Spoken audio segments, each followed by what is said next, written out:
Before we start today's show, today we want to give a big shout out to Buzz TV. Man, Buzz TV has some really good devices, man. Like this last year, they've come up with some good stuff, and this new year, I'm excited to see what they got. Yo, it's going to be straight fire.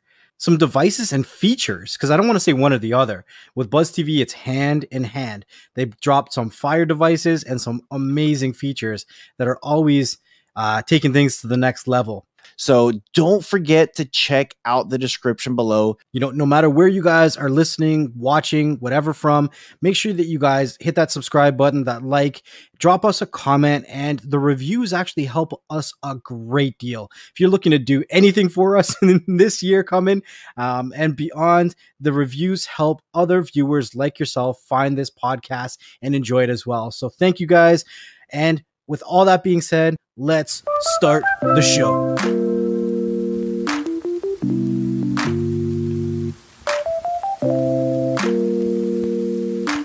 And we're live. Well, thank you. Are you seriously going to... Well, now you're going to have to edit this. Nowhere near ready. I was about to say, hold on, give me a second, because I need to go check on what the hell Bella's doing. Better not leave this on there. Hold on a second. And we are back with, what is this? Weekly Tech News? Yeah, Weekly Tech News. Weekly Tech News. And this week's we're talking about security. Security. Yeah, it's been some crazy stuff out there. Just some crazy stuff out there, but we always tell people, check the description. We have links for stuff. Easiest way to support us is just doing that. How you been, man? You know, I'm here doing the damn thing. Do the damn thing. Do the damn thing. He's going down. Oh, damn. Oh, man. Fixing my screen. You know how it goes. You know, security isn't just necessarily things that you need to do on your side, but it's also things that you need to look out for, because there's some crazy shit that goes on all around us every day. Yeah. We'll go ahead and kick it off then. What do we got? How would you feel if you took your phone to a repair shop and they leaked your sex tape? I'm not saying that you have one. I'm just saying it's a possibility. So I take my phone to get it repaired. Yep. And whoever's repairing it is going through my phone. Mm-hmm. And then decides to leak or to post my incriminating photos, whatever it is. Pictures, videos, whatever it is. That's kind of... I would think there's probably some kind of store policy or some sort of invasion of privacy of some sorts, that even if the store doesn't have a policy, that they could probably get in big trouble for, I would think. Yeah. So an article came out a while ago. This is an old article, but I saw a YouTuber that I watch actually talking about this. So I wanted to talk about this situation anyways. So the article's title is "An Apple Store Employee Helped a Customer by Texting Himself an Intimate Photo from Her Phone." So he used her phone to text a picture to himself of her from her phone. From her phone, not of her, of him. No, of her, from her phone to him. Oh, so it was a picture that was on her phone that she took of herself, and he forwarded it then to himself, to his personal phone. Dude, the thirst is real. that goes beyond any kind of employee relation. Like that's like a moral code. You don't do that shit. But the question is, how cute is she? Oh my god. Oh my god. I'm gonna get in trouble for that one. So her name was Gloria. She said she deleted several apps from her phone ahead of the Apple Store appointment last week in Bakersfield, California. Is that California? Of course, it's California. Bakersfield, California. She scrubbed her device of all social media, financial, and banking apps, but before getting her screen repaired on November the 4th. Intended to delete all of her photos too, but she ran out of time. Upon arriving, she handed her phone to an employee who began messing around with it for quite a while. Like, yo, he did this right in front of her? Like, hold on a second, I'm not done yet. I'm just looking her up real quick. Oh my God, seriously? I'm just looking her up real quick. And I know doesn't matter what she looks like. She's got no, it shouldn't. It shouldn't matter. But when some people get really thirsty, they do some stupid shit. Like, I'll tell you this. What was the cheese on the mousetrap that got you killed? That's what you're trying to figure out? Yeah. Yeah. So I'll tell you this. When I was younger, about holy crap, I can't even believe I'm about to say this right now. When I was like 19 years old, when I was 19 years younger, I was 21. And okay, so me and my cousins were all about the same age. Literally, I was born in May, the next one in June, the next one in September, all the same year. One of them, and I'm not going to mention who, just in case somebody said, "Hey, wait a minute, why you throwing me on blast?" He would sometimes take pictures of random girls. Just because, like, damn, girl, or he'd be like, damn, dude, that girl's fine. Take a picture. I'm like, dude, what are you going to do with that picture? You need to go use the bathroom real quick? Oh, my God. It's like, wait, no. What are you going to go do? It's like, dude, there's so many websites out there right now. Are you seriously going to go I'm like, what are you going to, what, like, seriously, what are you going to do with that picture? Are you going to make a poster? Do you need 5 minutes? I'm like, why don't you just go talk to her, dude? Like, my uncle, he used to, so around that age, was I single around? Yeah, you know what? I was single. I was in the Marines. I was single at that age. And my uncle, he used to be like, damn, he used to call me like horn dog. He's like, dude, you freaking horn dog. Like, all you got, like, every time we can't take you anywhere because you're over here talking to a girl. I'm like, I'm single. I'm at my prime stages of life right now. I don't know if I'm going to look this good ever again. Like, I was fit, like, big time. And if we went out to Vegas or to the mall or to whatever, and I saw somebody cute, I go talk to them. I'd be like, hey, what's up? That's just me. I don't know. I guess I'm old school. I go and talk to somebody in person. Nowadays, I guess the thirst is this real that they got to go and be like, hey, let me see your phone real quick while I while I forward those pictures of you. It's crazy. It's crazy. Yeah. So I don't know if you know Bakersfield. Bakersfield is a little bit on the ghetto side. Shout out to Bakersfield. Shout out to Bakersfield. And you know, even if he just texts himself from her phone, that's a violation. Because then he has her number. Even if it was a simple hey. And that would still be thirsty. Okay. So this is why I wanted to do a research of her, especially since you said from 1, California and 2, Bakersfield. I was already thinking like, okay, California is probably some Hispanic girl. Might be a blonde, might be a Caucasian girl, but it's probably Hispanic. Stereotypes are real. I was stereotyping this like crazy. I'm like, it's probably gonna be some kind of Barbie doll, plastic, fake everything.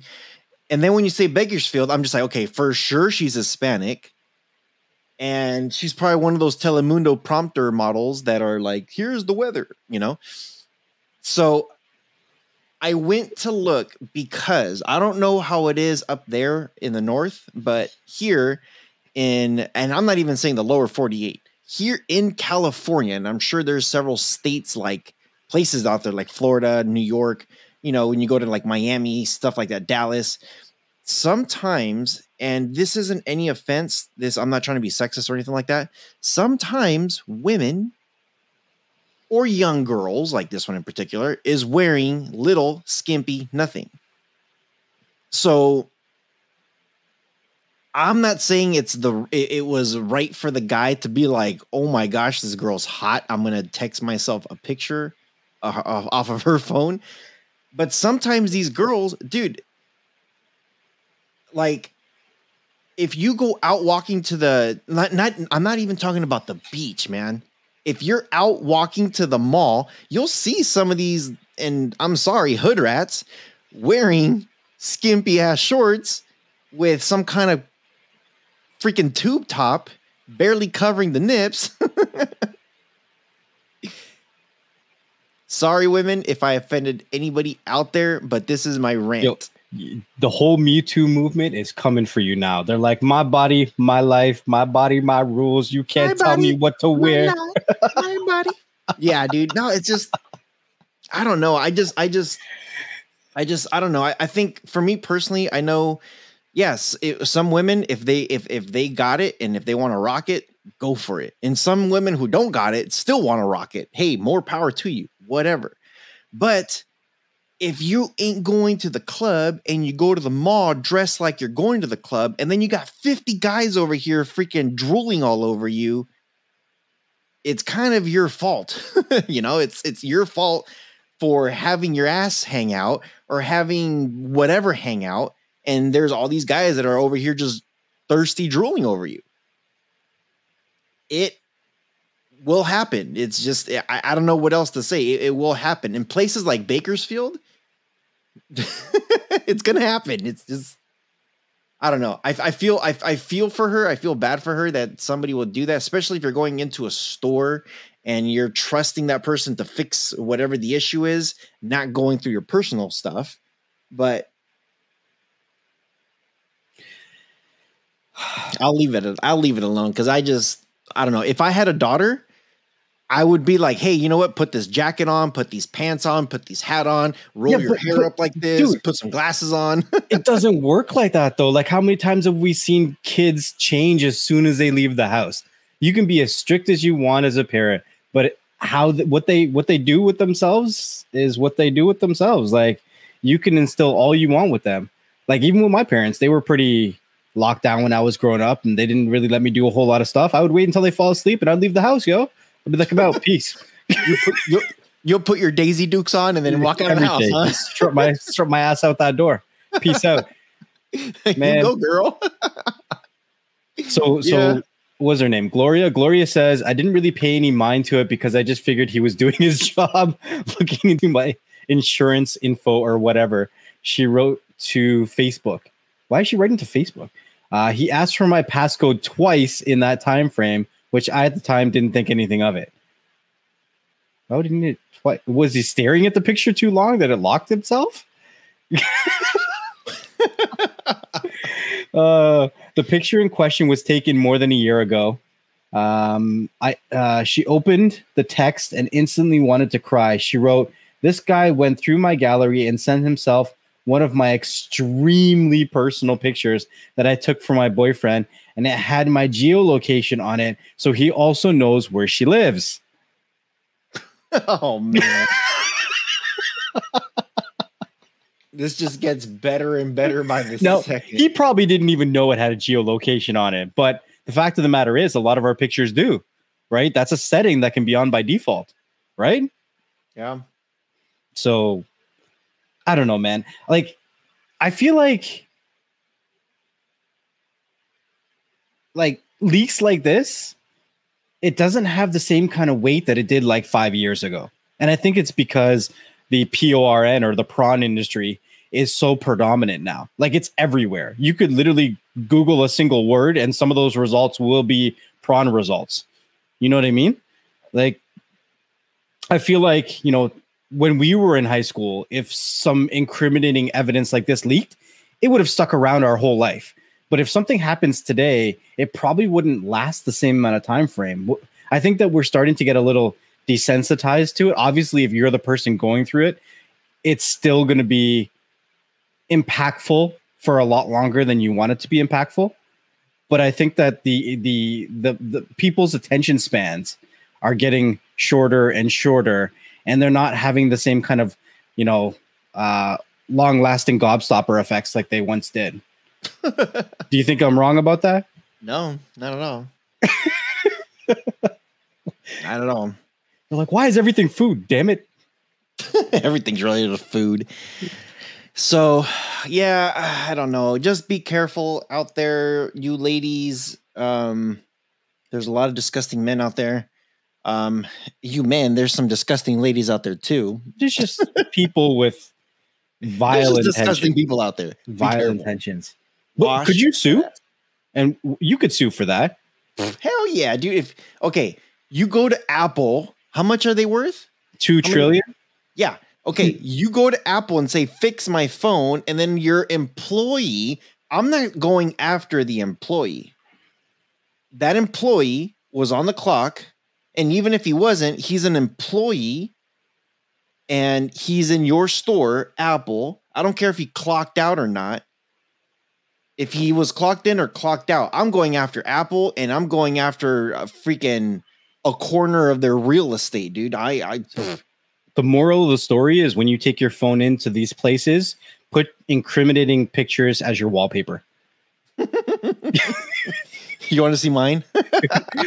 And then hopefully you can entrap them into a $2 trillion lawsuit. That's the moral of the story, no? Oh, man. Yeah. I really do feel bad for her. I think for sure.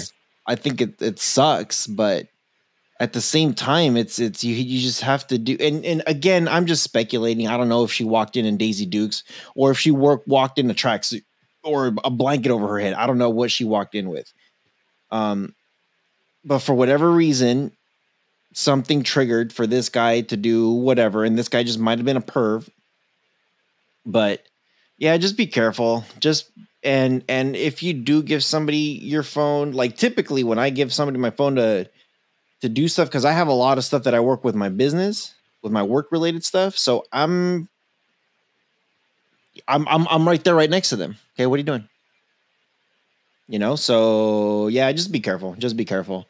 Now I know that was a little bit longer of a conversation, just because it's just insane. But you gotta have fun with it, though. Yeah, I didn't want to bring up a VPN. There's been some chatter of what's legal and what's not legal. And, some people are saying, I know when it comes to streaming, there's some stuff is gray areas and some stuff is not. So depending on like the rules and regulations, and I know we've discussed this before in the past. Yeah. We said if you're in a different country that is not allowed to show certain content, then the question becomes, if I pay for, let's say, a Hulu, a Netflix, a Disney Plus, if I pay for some sort of streaming app that is not accessible, let's say in China or India or Bangladesh or wherever in the world, am I allowed to use a VPN to log into the streaming app that I pay for in the United States? Or is that now illegal if I'm in a different country? So everything that we've been looking at, and I know some people they're just not going to like this answer. They're just not going to like it. If you're in a different country and if that country is not allowed to show X content, whatever that is, Netflix, from Netflix, Disney, Hulu, Prime, whatever it is, if they're not allowed to show that and you're over there within a VPN, that's technically illegal, right? So let's break it down to a little bit of the basics, though. So is having a VPN to protect your online identity illegal? No. Is having a VPN to change your geolocation illegal? No, because that's part of, protecting your online identity. You're allowed to change servers or whatever. That's not illegal. And I think where the gray area lies is watching the content from a different country when the service that you're watching it through doesn't have the rights to do so. Is that illegal? And whose onus is that on?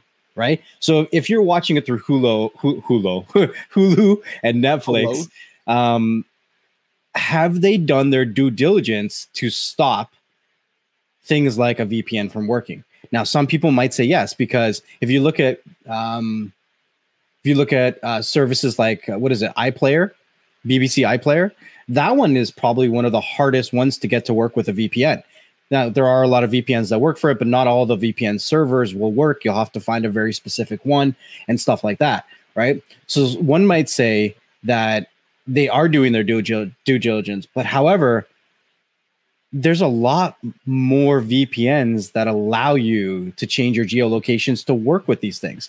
So is the argument then that Hulu, Netflix, Disney Plus, Prime Video need to spend more money on counteracting geolocation spoofing?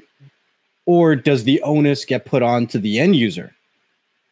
And I think because of that gray area, that's why everyone's just kind of like, it's not my business, and everyone's kind of playing ignorant at this point, because one, if it's the service, then the service has to spend more money and constantly have to upgrade their, what is it called? Geodetection, let's call it. And if the onus is on the person, then do we set precedents by suing somebody?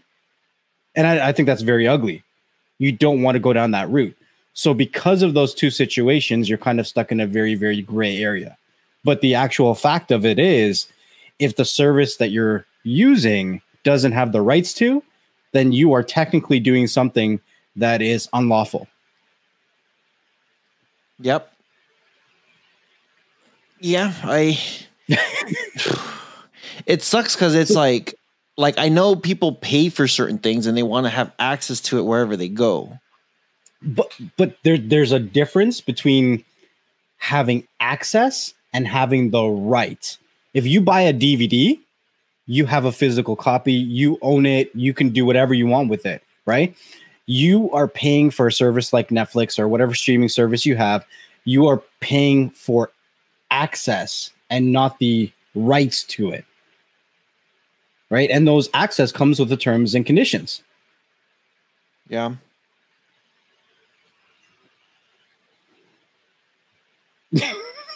Oh man, yeah.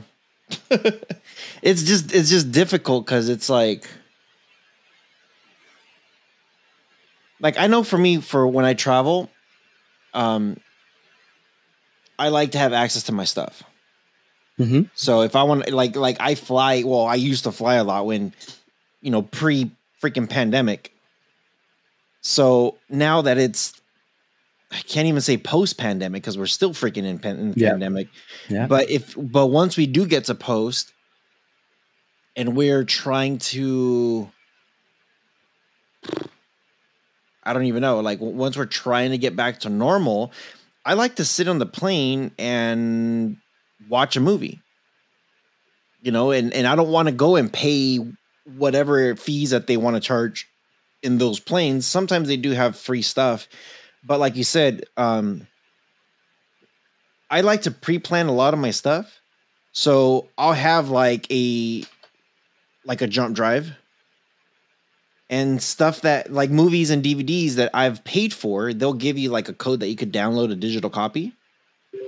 So that's what I have. I have a digital copy. I have it on a hard drive, and I'll slap it onto my tablet, my phone. And I just dropped my, oh, here it is. Here we go. I'm like, where'd it go? Or my hard drive, my jump drive. But yeah, once you start looking into apps and you're trying to use certain apps outside of the country, and if there's no if they don't have the rights to it, then there's not much you can really do at that point. You just got to be careful and do your research. Like really, really do your research, because I like. Oh, for me, for instance, here's a really good one.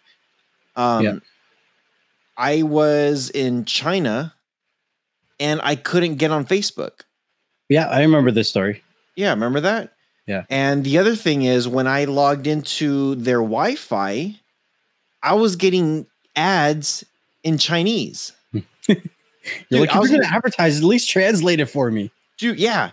I was literally getting pop-ups on my cell phone, like on my home screen where all my stuff is at.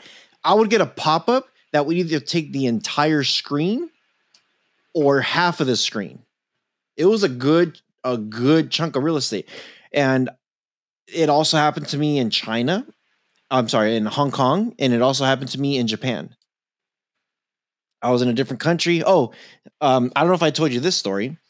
When I went to Hong Kong, so in China, Beijing, the hotel sent a shuttle service, pick me up and take me to their hotel, or to their hostel, as they call them.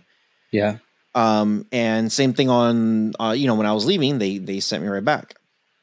For Hong Kong, I was looking at how so when I do my research, I want to see how I can get from point A to point B. In Hong Kong, the way they had it set up, as soon as you land from the airplane and you get your luggage and all that stuff, all the airports have some kind of like train system or bus system or some kind of system like that. So they have a subway system in Hong Kong that's super easy to follow. Like, it was insanely easy, right? Right. And when I got my luggage, I got off the plane and I went straight to their train thing, their subway thing. I was like, cool, I need to take red, and then I need to jump off of red when it ends, and then I need to jump on blue, and then from blue it'll take me all the way into Hong Kong, and I have to look out for this exit. So that's what I did. I took it, jumped off, jumped on the next one, went all the way in, got into Hong Kong, jumped off the thing, and then I was outside and I was looking around, and I'm just like, I looked at my map and I'm just like, wait a minute. I'm not where this map says I should be at. Why am I not? And I wasn't thinking about this. You know how I don't know, in Vancouver you guys have trams? Have what? Oh, I'm sorry, Vancouver. You're not in Vancouver. And where you're at, do you guys have like subways or trains? Yeah. Like downtown, they have subways. Yeah, but there's regular trains here. Yeah. Yeah. So when you get on a subway, there's numbers. Yeah. And each number, depending on what number you're on, it will drop. Like, even though it says this is the stop for this street, there's all kinds of different exits. Right. Right. So I was supposed to be on the 3rd cart, but I was on the 6th cart. So when I got off, I was like a block or two away from where I thought I was going to be. So I turned on the Wi-Fi, and I'm just like, I wonder if I could connect to somebody's Wi-Fi around here, Right. Luckily, there was a hotel that did provide free Wi-Fi, and I hooked up to that, and I opened up the GPS, and then all of a sudden pop up. I'm just like, I'm just trying to get to my hotel, damn it.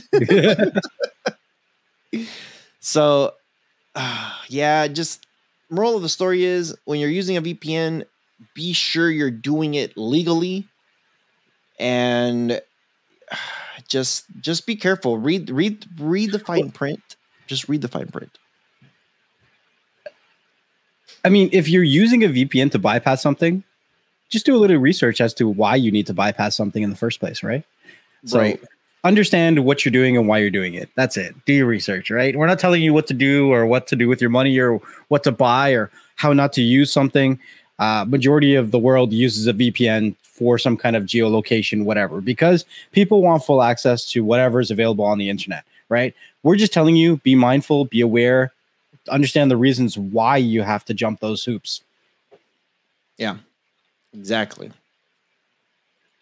No, I'm not in the States, but the next topic affected us here in Canada, because I remember when this happened, I think it was last month, my gas prices went up by like 30 cents. So I'm blaming you Americans over there. There was a hack that affected the pipeline. I think it was the gas pipelines or oil pipelines in Texas, if I believe that's right. And they wanted, it was a organization called DarkSide. And DarkSide is actually, I almost spilled my coffee. DarkSide is what's called a ransom for hire, or a RAS organization. And what they do is they get hired by other organizations or other parties or other people to do a damn thing, but they'll take a cut. So DarkSide's cut is 15%. And they were able to get, I think, close to $5 million in Bitcoin that was transferred to them. And then I guess they distributed it to whoever hired them. And one, it's pretty crazy because I thought the United States doesn't negotiate with terrorists.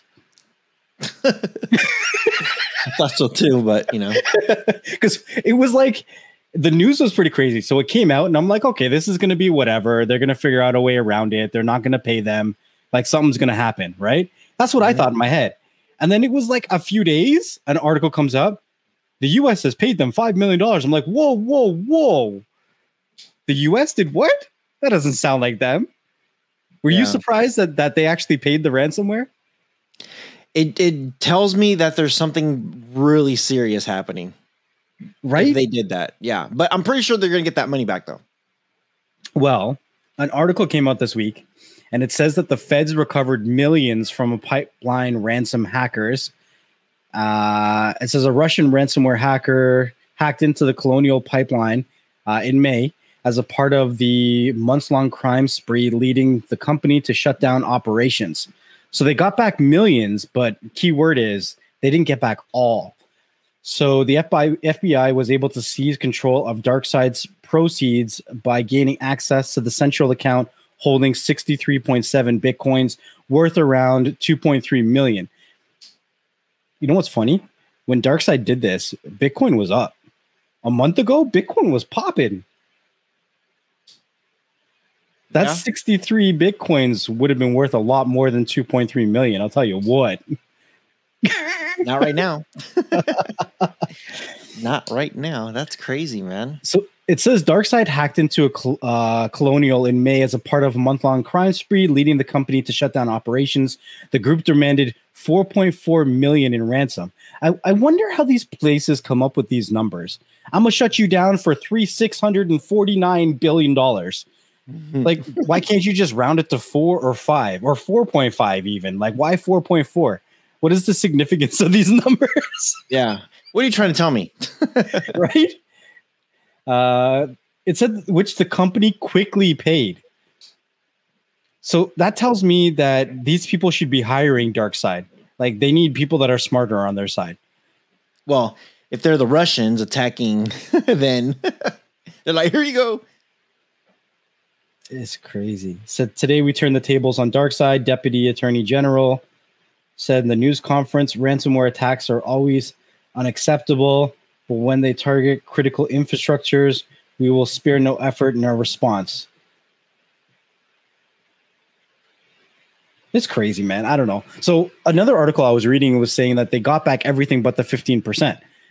So it's like, what, DarkSide gave 85% to whoever they got to do whatever with, and then that person was found out about, and the U.S. got their money from them. Because let's be real, if the U.S. government got all of the money back, they would have said, I got all the money back. And if they were to get all the money back, they'd be able to point the finger at who DarkSide is. Mm-hmm. But because they didn't get all, they can't really say who the hell DarkSide is. Yeah. I don't know, man. It's just crazy that there are always going to be smarter people on the other side of the fence when it comes to security and computing and all that kind of stuff. It makes you wonder what really drives them and what's going on behind the scenes. A lot of people don't like the United States. You know, I think we've pissed off just about everybody, including our friends. Hi. But yeah. But I think it goes to also speak of, like, not only does the United States step out of bounds a lot of the times, the United States, a lot of people look at the United States for help too. Like, it's a constant, we need your help. And then later on, it's just like, we don't need your help anymore, until something happens. And it's like, we need your help again. I'm sorry. It's a constant thing. And, you know, okay, if you look at history, the world's history, from the birth of the United States up to now, anytime there's some kind of conflict, they come and they ask for help. The United States became a superpower because of that reason. You know, one of the biggest things that people did not realize about the States, like how crazy, I don't know if you want to call it stupid, brave, idiotic, or whatever it is here about the United States, is if you piss us off here, it's, dude, GG. Good luck. You better run. You know, Japan learned that the hard way. Too soon? It's been 80 some years. It's well, you know, they got cocky. Look at what happened to Germany during World War II. I did spill my coffee. I'm talking about World War II, like, you know, what Japan was doing, what Italy was doing, what Germany was doing. And the emperor, or not the emperor, one of the colonels there for Japan said, oh, it might have been the emperor actually. Sanders. He said that he's not sure. He says that he thinks by us attacking Pearl Harbor, we just woke a sleeping giant. That was one of the quotes from the Japanese when they attacked the United States. And what happened? The whole world felt it. That's what happened. Everybody was like, holy crap. Like, you know, there was this battle going for quite some time. The States gets involved, and not that it ended overnight, it didn't end pretty quick, but it ended like quicker than what it would have if we weren't involved. And what's funny too is Canada is always like, we're just here, we're not really fighting with nobody, but whatever the United States does, we're going to back you guys up too, because we don't want to mess with you. It's business, right? A lot of a lot of our economy is based on the States, and a lot of the world's economy is based on the States, because you guys are one of the largest consumers of anything in the world, right? And because of the buying power and the US dollar being, what is it called? I want to call it an oil dollar, an oil currency, because it's listed in USD, right? You're influential on a lot of economies and political businesses. So a lot of the presidents, prime ministers want to play nice for as long as they can, because infrastructure is infrastructure. Economy is economy. It's just what it is, right? Yeah. Like, we are a little tiny country in a really, really big country right next to a country that has a lot more money than us. Yeah. And what's funny is, you know, speaking of this pipeline, and, you know, people say like, why is the United States and the Middle East trying to take oil from a different country? And why are they trying to do this and that over there and not over here? Like, the simplest answer, really, honestly, is because we can. I knew you were going to say that. 100%. I knew you were going to say that. It's because we can. It's like, you know what? We have it too, but we want yours. Knew you were gonna I say don't that. know. It's sad. It's not right, and it's sad. But, you know, not going too political in this thing. I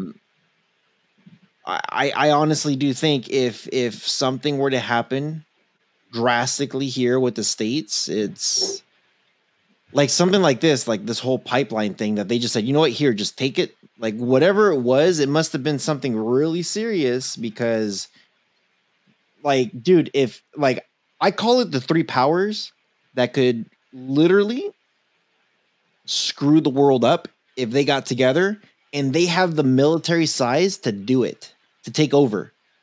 Russia, China, and North Korea. If those three decided to play nice together and say, "Hey, let's work together and go on a global, I don't know, expansion set. let's take over everything." It's a video game. Yeah.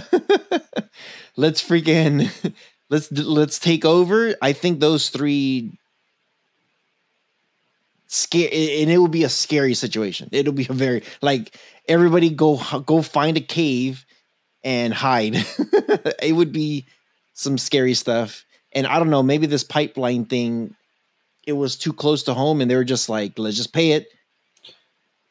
Let's just pay it. Or maybe they saw the memes online with the Americans filling gasoline in bags and putting it in their trunks, and they're like, okay, we need to make this stop. Like, what is this, a Molotov cocktail? Like, these vehicles are going to kill somebody. People are playing too much Call of Duty. What's going on here? It's ridiculous. Absolutely ridiculous.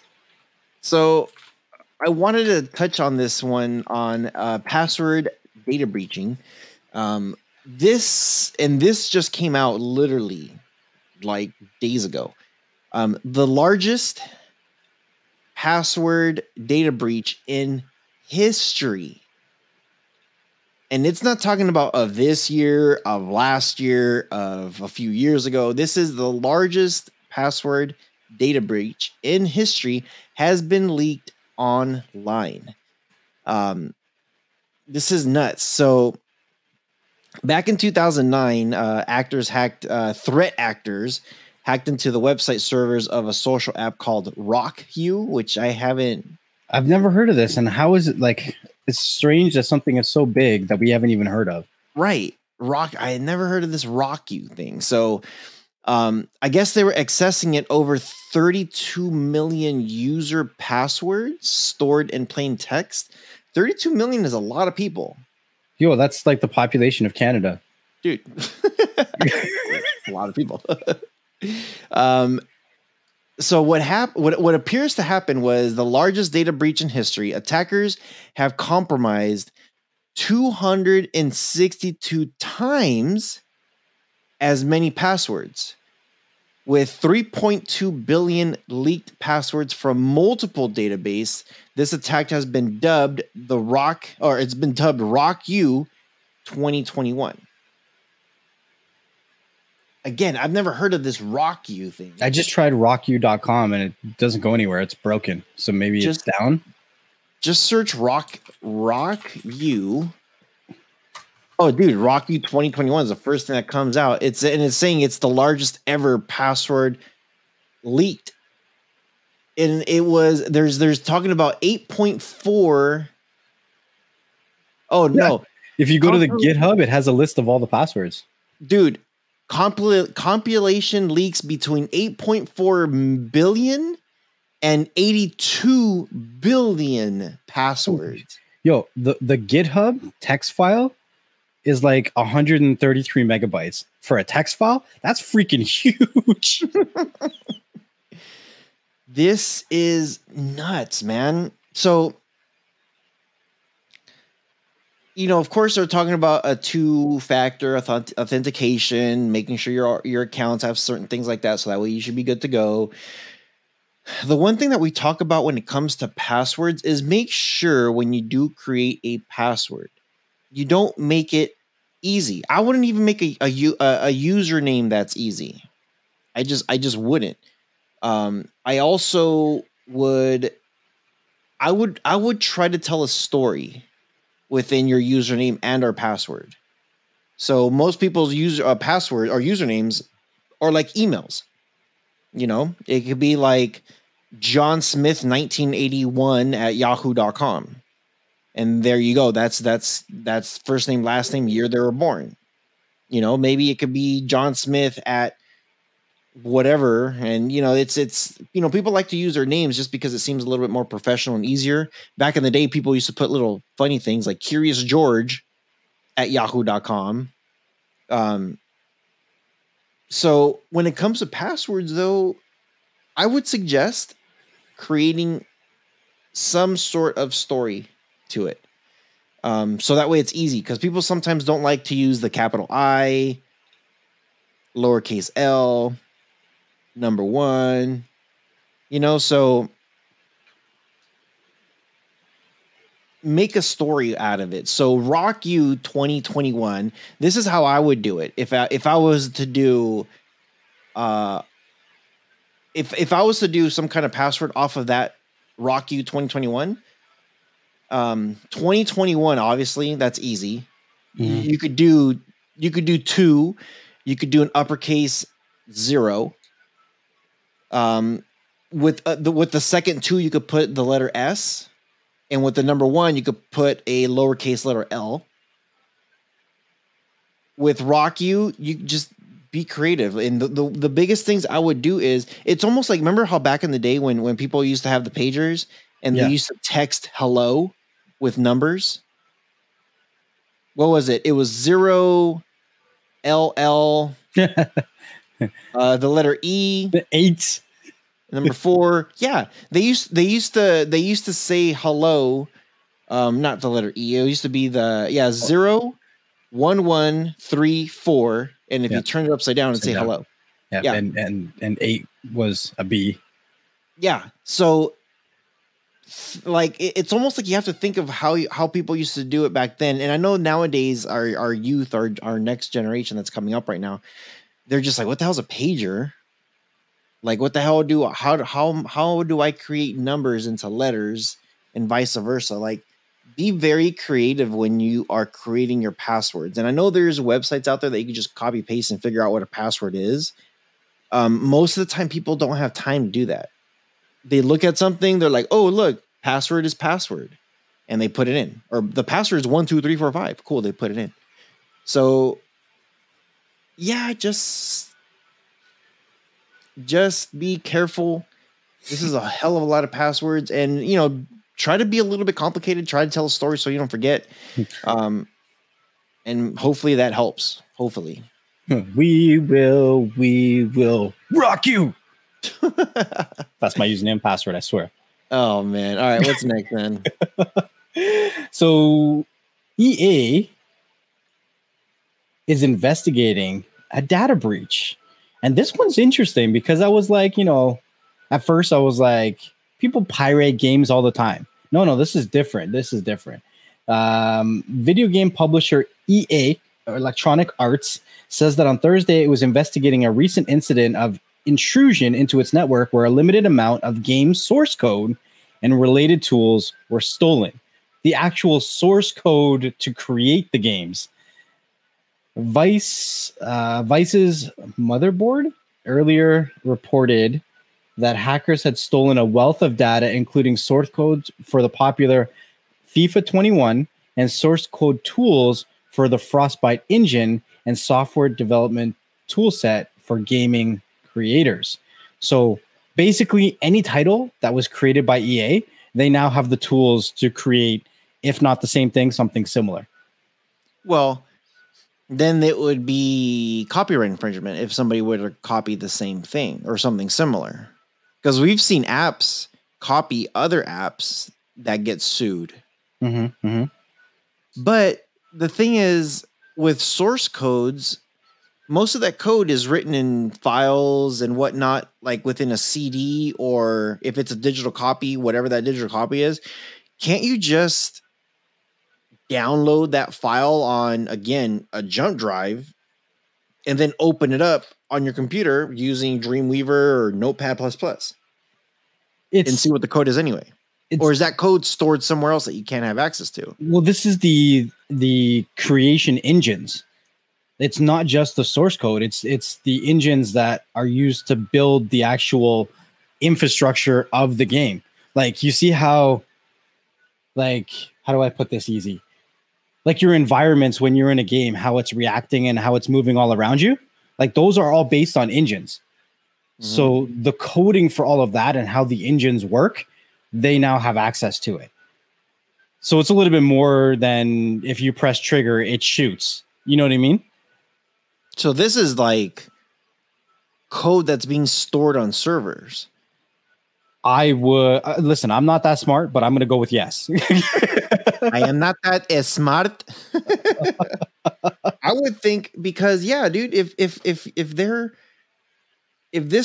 the thing is that like if you download an app on your phone, you have the code. If you get that app, that APK or whatever it is, and if you export it into your computer, you should be able to open it up with an Android HTML reader, Notepad++, Dreamweaver, whatever it is, some kind of code reader. But most of those code readers sometimes have a redirect to a server in there. It'll say, "Hey, this is where you go." Which means if it does go that way, I'm only assuming if it goes to a server, the only way to get access at that point is some kind of username or password. It's got to be some kind of authorized something. Yeah. That says it's okay. You know, in a lot of games, we'll have to not manually, a lot of games will have to recognize it like, hey, this is coming from PlayStation. This guy's logged in. Cool. Let's go ahead and allow whatever it terrain or to get dark or a UFO to fly across the screen. So I'm not admitting that I used to play this game, but there was a game that I knew about that was an online game, and you would have to obviously connect to their servers, and you would play and it would verify everything back and forth and whatever, right? I think it was like Clash of Lords or something like that or whatever, right? But there was a version of it online where somebody had, I guess, been able to crack it to a point where it was pulling from a private server now. And they started coming out with their own special characters and their own things inside of the game, right? So if you're able to do all of that, then you can change the game however you want, right? You can have OP characters, you can have, Pokemon characters, all kinds of crazy things that aren't verified by that online server. Do you remember back in the day when Xbox got cracked bad and all the games got hacked and burned and everybody was running around with these Xboxes that could play burned games, right? And the solution to that was to make everything verifiable on the network, right? So if somebody can get all of the coding, it doesn't need to be verified on their network. What if they can do all the network bypasses for that game and still connect to the network? Yeah. It's crazy. It says on the article, the source code is a version of computer software, which is usually much easier to read and understand than the end version of the finished product and can be used to reverse engineer parts of the product. For example, the Frostbite engine, which hackers claim to have the source code for, is a powerful game creation tool used in dozens of games from FIFA to Battlefield and Star Wars. The source code for the engine could hold significant value for an unscrupulous? Why do they got to use big words for? Making cheat codes. Huh? Hip Hop Anonymous? Hip Hop Anonymous? So they're saying here for making cheat codes and hacks for the game. I don't know. It's just a big cat and mouse. But the good thing is that no risk to players. None of the personal information was hacked. This was strictly source code. They wanted source code to the engines of EA, which is used for a lot of games. Crazy freaking shit. Wow. Yeah, that is crazy. Crazy freaking stuff. So while we were talking, an article flying past my desk here, and it says China busts a crypto-related money laundering network of 1,100 people. And it's crazy because we see more and more of these articles that come out every day, right? Every day, some kind of money laundering or fraudulent financing or some kind of BS is going on with cryptocurrency, right? But we have to understand that there's political plays when it comes to everything, right? I'm not saying that these events are not happening, right? But what I'm trying to say is media gets paid by clicks, just like YouTube, right? So the more clickbait of an article is the more money websites are going to make, the more money news makes, and news is a business. And I kind of wanted to just bring this up really briefly and have this discussion with you because I think people need to understand this topic, right? So I'm just going to read the article really quickly, a brief excerpt of it, and then just go from there. So it says that the Ministry of Public Security unveiled that they busted a criminal ring of 1,100 people involved in money laundering who charged clients a fee ranging between 1.5 to 5% to exchange illicit proceeds into cryptos or digital asset exchanges. However, authorities didn't disclose the exact amount of money that was laundered. And they said that most of the illegal profits laundered via cryptocurrencies came from telephone and internet-related scams. So that's basically the whole article. I'm not going to read through everything else, but this was based out of China, and it was 1,100 people that it was, I guess, laundering money for or with or to or whatever, right? Now, what we need to understand about this is that this is China. What percentage is 1,100 people? To China? Nothing, right? Now, the other thing that we need to understand is that a lot of people see cryptocurrency and the first thing they say is, oh, criminals are going to use that. What is the easiest form of money to launder? Probably crypto. Nope, cash.